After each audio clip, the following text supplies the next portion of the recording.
welcome back to my channel. Today's video is a DIY. I wanted to figure out how to make cold brew coffee at home.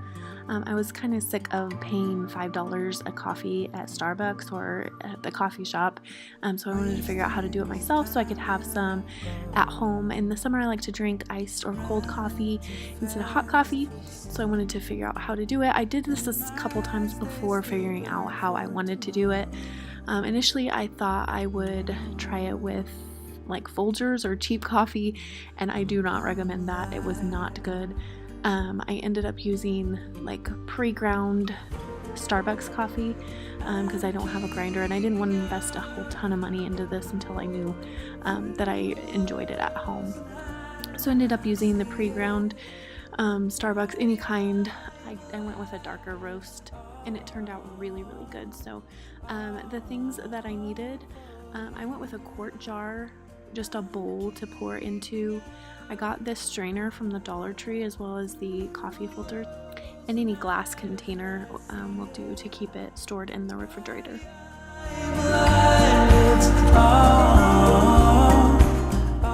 So what I did was place 3/4 of a cup of grounds into the jar, filled the rest up with water, and put it in the fridge for about 16 to 24 hours. I think mine ended up being about 16 hours.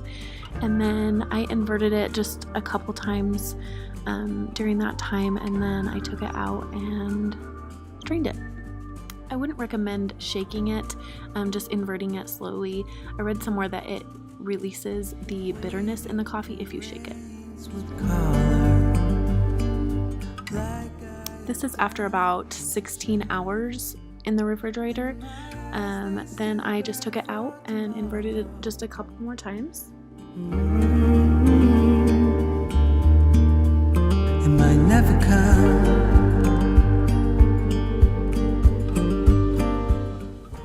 Next up, just take your strainer, place it over your bowl, and pour it through. I don't usually try to get all the grounds out. I just try to get the majority out. You're not going to get that much more coffee from the grounds that are left in the jar.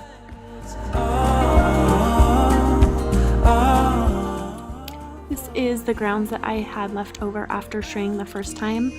Then I will take the strainer and put the filters inside, and then I'll usually take the jar that I store it in and strain right into that jar, so that I can just pop it right in the fridge when I'm finished. This is a time lapse and it is over about 20-25 minutes, so it does take quite a bit of time to strain, but it is well worth it.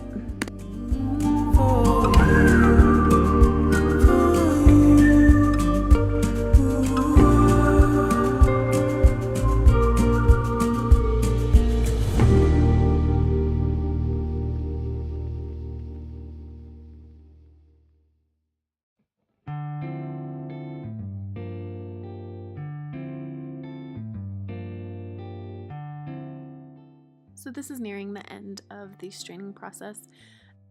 Most of the time I just strain twice, sometimes 3 times if there's a lot of grounds left or it's thick. But as you can see, it takes quite a bit of time to make a very small amount of coffee. So I'm looking into buying like a bigger container so I can make like a bigger batch. But I wanted to kind of perfect the recipe before I bought all that stuff.